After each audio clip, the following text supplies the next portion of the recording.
پھر یہ سوال پیدا ہو جاتا ہے کہ ہمارے یہاں کوئی بھی امام اویلیبل ہو، اس کے پیچھے ہم نماز پڑھ لیں یا نہیں پڑھ سکتے ہیں، یا امامت کو یا امام مقرر کرنے کے لیے بھی کوئی ضروری چیزیں ہیں کہ ہم پیچھے نماز پڑھیں یا نہیں۔ اب اس مسئلے کو سمجھنے کے لیے دو زاویے ہیں، میں دونوں آپ کو سمجھاتا ہوں۔ ہم کبھی کبھی صرف ایک کی طرف توجہ کرتے ہیں، دوسرا چھوڑ دیتے ہیں۔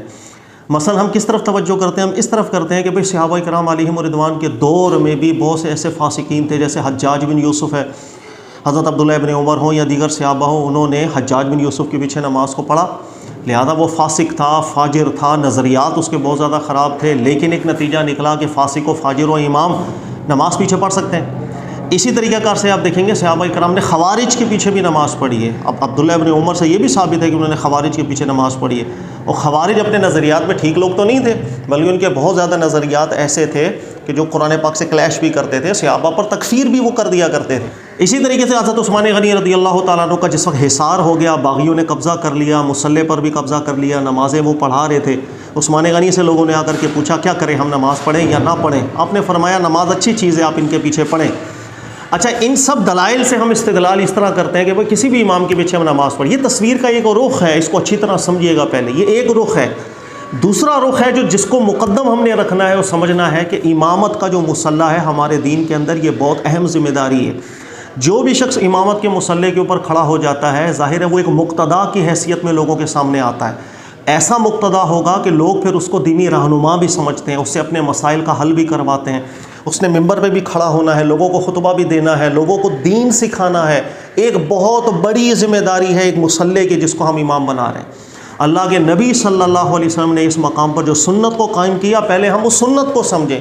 یہ چیز سیکنڈری طور پر ہم اس کو ڈسکس کریں گے کہ کوئی امام ہے، اگر کسی جگہ پر ٹھیک نہیں ہے تو ہم کیا کریں، لیکن اس سنت کو تو اپنے ذہن میں رکھیں ہم، جو اللہ کے نبی علیہ السلام نے قائم کی۔ اور رسول اللہ صلی اللہ علیہ وسلم کے بالاتفاق فقہاء حناف ہوں، شوافع ہوں، مالکیہ ہوں، حنابلہ ہوں، سب کے نزدیک اللہ کے نبی علیہ السلام کی قائم کردہ سنت یہ ہے، جو سب سے زیادہ قرآن جاننے والا ہوگا وہ امامت کا حقدار ہوگا، اسے آگے کھڑا کیا جائے۔ یہ سنت ہے جو اللہ کے نبی علیہ السلام نے قائم کی۔ اپنے زمانہ مبارک میں بھی نبی علیہ السلام جب کسی کو مصلی پر کھڑا کرتے، نائب بنا کر کے، امام بنا کر دیکھتے، جس کو سب سے زیادہ قرآن آتا ہے اسے امامت کے مصلی کا حقدار سمجھا جاتا، اس کو کھڑا کر دیا جاتا۔ اس سنت کو ہم نے نظر انداز کر دیا۔ اللہ کے نبی علیہ السلام کی اس سنت سے واضح طور پر ہم سمجھ سکتے ہیں کہ جو عالم ہوگا سب سے زیادہ قرآن کا، وہی مقتدا ہونے کی حیثیت میں لوگوں کے سامنے آنا بھی چاہیے۔ لوگ اس سے آپ مسائل پوچھیں گے، قرآن کی نالج رکھنے کے حساب سے وہ ان کو جواب بھی دے گا۔ وہ جب ممبر پر کھڑا ہوگا تو لوگوں کی اچھی تربیت بھی کر سکتا ہے، کیونکہ وہ قرآن کا سب سے زیادہ عالم ہے، ماہر ہے، عالم ہے۔ اس سنت کو ہم نے ترک کر دیا۔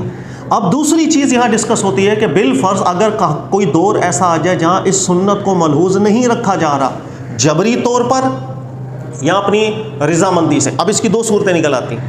اگر تو جبری طور پر ایسا ہو جائے کہ بھائی حکمران ایسے آ جائیں، چونکہ پہلے اللہ کے نبی علیہ السلام کے زمانہ مبارک سے صحابہ کا دور چلا کافی عرصے تک، جو امامت کے مصلی ہوتے تھے حکمرانوں کے پاس ہوا کرتے تھے، جمعے کا ممبر بھی انہی کے پاس ہوا کرتا تھا، عید کا ممبر بھی انہی کے پاس ہوتا تھا۔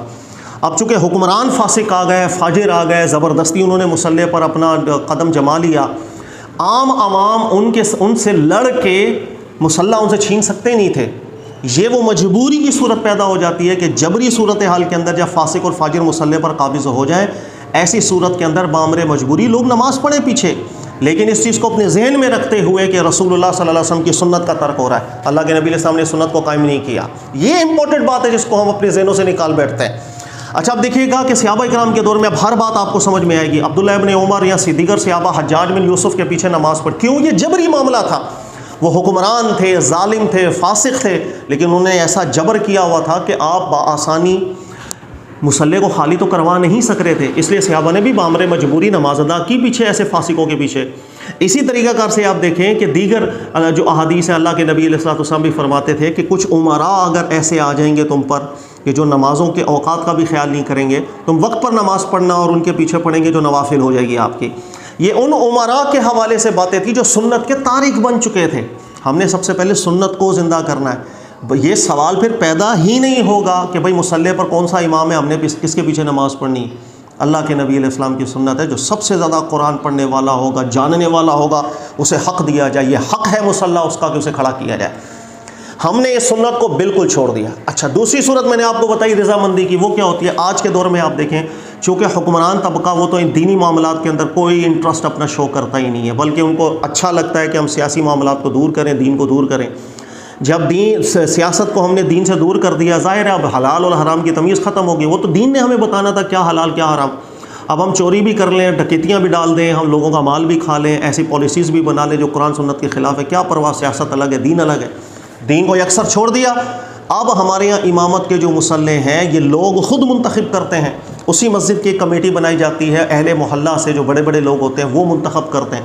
اب سب ذمہ داری ان کی ہوتی ہے کہ وہ کس کو امام مقرر کر رہے ہیں۔ امام کو اللہ کے نبی کی سنت کے مطابق اعلم بالقرآن جو ہوگا اسے امامت کا مصلہ دیا جائے۔ اب کسی بھی جگہ پر اگر کوئی بھی ایسا امام مقرر ہے کہ جو اہل نہیں، اللہ کے نبی علیہ السلام کی قائم کردہ اس سنت کے مطابق وہ پورا نہیں اترتا، اس کا وبال اب حکمرانوں سے ہٹ کر ان کے اوپر زیادہ جائے گا کہ جو لوگ ان کو منتخب کر رہے ہیں۔ اس سنت کو نہیں چھوڑنا چاہیے۔ یہی وجہ ہے، اب آپ کو بات سمجھ میں آئے گی۔ رسول اللہ صلی اللہ علیہ وسلم کے زمانہ مبارک میں دیکھا گیا کہ ایک شخص تھا، امامت بھی اس کو رکھا گیا تھا، لیکن اس کے اعمال سے کچھ ایسی حرکتیں شو ہو رہی تھیں، قبلے کی رخ ہے، جو قبلہ رخ ہے اس کی طرف تھوک دینا یا دیگر معاملات۔ اللہ کے نبی علیہ الصلوۃ والسلام پہچان گئے کہ عالم بالقرآن نہیں ہے، قرآن کے مزاج سے واقف نہیں ہے، ایسے شخص کو مقتدا بنا دیا تو یہ پھر لوگوں کے اندر اس کی تبلیغ کا اثر نہیں ہوگا۔ مقتدا پہ ڈیپینڈ کرتا ہے، اس کے اخلاق اچھے، قوم کے اخلاق اچھے، وہ بد اخلاقی کا مظاہرہ کرے گا، پوری قوم بد اخلاقی کا مظاہرہ کرے گی۔ ہمارے یہاں جب آپ نے دیکھا ہوگا ہم کسی کو کالیا کہہ کے پکار رہے ہیں، آج کل بڑا سوشل میڈیا پہ یہ لفظ چل رہا ہے، اس لیے کہ ایک مقتدا جو ہے انہوں نے بولا، پوری قوم شروع ہو جائے گی۔ آپ کسی کا نام بگاڑے گا مقتدا، پوری قوم نام بگاڑنے پہ شروع ہو جائے گی۔ مقتدا کی اہمیت ہوتی ہے۔ جب اللہ کے نبی علیہ الصلوۃ والسلام نے دیکھا کہ مقتدا بننے کی صلاحیت نہیں رکھ رہا، امامت کے مصلے سے اس کو معزول کر دیا۔ امامت کا مصلہ ایک امانت ہے، کس کو وہ سونپا جا رہا ہے، اس کے بعد کا درجہ آتا ہے۔ اب ہمارے علاقے کے اندر ہم دیکھیں گے کہ اگر کوئی کمیٹی کے ممبران ایسے ہیں، انہوں نے ایسے شخص کو مقرر کر دیا جو اہل نہیں ہے، تو اگر ہم بآسانی اخلاق سے، پیار سے، محبت سے اس کمیٹی والوں کو کنونس کر سکیں، سمجھائیں گے ان کو کہ اللہ کے بندو، رسول اللہ صلی اللہ علیہ وسلم کی یہ سنت نہیں ہے، جو سنت ہے اس کو زندہ کریں، یہ سنت فوت ہو چکی ہے۔ لیکن اگر ہمارا بس نہیں چل رہا، اور بس چلتا بھی نہیں ہے، اس لیے کہ آج کل مساجد بھی چونکہ مسالک کے ساتھ منسلک ہو جاتی ہیں، اور ہر مسلک والا ہے وہ ایک اجارہ داری بھی سمجھ رہا ہوتا ہے مساجد کے اوپر اپنی، کہ بھئی میرا حق ہے، میں جس کو چاہے امام لگاؤں۔ شعلہ بیان کو امام لگانا زیادہ پسند کرتے ہیں، قرآن کے جاننے والے کو امام لگانا پسند نہیں کر رہے ہوتے۔ ہمیں ایسا شخص امام چاہیے ہوتا ہے کہ جس کی تقریر سے واہ واہ کی صدائیں بلند ہو جائیں، چاہے وہ ٹھیک بات کر رہا ہو یا غلط بات کر رہا ہو، لیکن ایک قرآن کو زیادہ جاننے والا ہوگا، زبان میں اس کی شعلہ بیانی نہ بھی ہو، ہمیں پسند نہیں آئے گا، یا لوگوں کو بیان میں مزہ نہیں آتا۔ یہ ہمارا قصور ہے۔ ایسی مجبوری کی صورت میں اگر نا اہل امام مقرر کیا تو اپنے دل میں یہ سوچ کے کہ یہ سنت رسول صلی اللہ علیہ وسلم فوت کی جا رہی ہے، بامر مجبوری آپ پیچھے نماز پڑھتے ہیں، ایسے لوگوں کے جو نا اہل ہیں، یہ امر مجبوری کے تحت آپ پڑھ سکتے ہیں، جیسے صحابہ کرام نے پڑھی۔ اور یہ بھی میں نے آپ سے ذکر کیا تھا، مصلحت مرسلہ میں سنت سے نکلنے کی اجازت ہوتی ہے، اور یہاں مصالحت مرسلہ ہی ثابت ہو جاتی ہے، اس لیے کہ ہم لڑائی جھگڑا تو نہیں کریں گے، کمیٹی والوں کا جا کے سر تو نہیں میں پھاڑ سکتا بھئی آپ نے نا اہل امام کو کیوں مقرر کیا ہوا ہے، قرآن اس کو بالکل نہیں آتا، نہ کبھی قرآن کی تفسیر پڑھی، نہ بیانات کے اندر کبھی قرآن سنا، ممبر پہ بھی جب خطبہ دے رہے ہیں وہ پتہ نہیں کون کون سی اسٹوریوں کے اوپر قصہ ان کا چل رہا ہے بیان، قرآن پاک تو سننے کو نہیں مل رہا ہوتا۔ لیکن ہم لڑ نہیں سکتے، ماحول کو خراب نہیں کریں گے، یہ بامر مجبوری ہم پیچھے اگر نماز وہاں پر پڑھتے ہیں، یہ مصلحت مرسلہ کے زمرے میں ہم فتنے کو پسند نہیں کریں گے لیکن نماز پڑھ لیں گے۔ یہ ہے اصل میں مسئلہ جس کو علماء ذکر کرتے ہیں کہ نماز ہر قسم کے فاسق کے پیچھے ہو جائے گی، ہر قسم کے فاجر کے پیچھے ہو جائے گی۔ یہ جملہ آپ نے دیکھا ہوگا اکابر علماء کرام فقہ حنفی کے دیگر علماء لکھ کے گئے ہیں، اس کا معنی میں نے آپ کو اچھی طریقے سے سمجھا دیا۔ ہمارے یہاں صرف ایک رخ کو ڈسکس کر دیا جاتا ہے کہ بھائی صحابہ نے پڑھی، وہ صحابہ نے ان حکمرانوں کے پیچھے نماز پڑھی تھی جنہوں نے سنت فوت کی تھی بامر مجبوری مصلحت مرسلہ کے زمرے میں، خون خرابہ تو نہیں کر سکتے، لیکن اصل سنت کو تو ہم زندہ کریں۔ آج ہم کر سکتے ہیں، آج حکمران جو ہے انہوں نے اپنے آپ کو تھوڑا الگ کیا ہوا ہے، بامر مجبوری ہم شاعر اللہ کے قیام کو خود ہی کر رہے ہیں، جمعہ بھی خود ہی پڑھا رہے ہیں، مصلحت مرسلہ کے زمرے کے اندر عید بھی خود کروا رہے ہیں، دیگر معاملات۔ اب جب ہمارے اختیار کے اندر معاملات آ چکے ہیں، مساجد ہمارے کنٹرول کے اندر فی الحال چل رہی ہیں، ہم تو امام دیکھیں نا کس کو بنا رہے ہیں کس کو نہیں، لہذا اللہ کے نبی علیہ السلام کی سنت کو ہم نے فوت کر دی ہے۔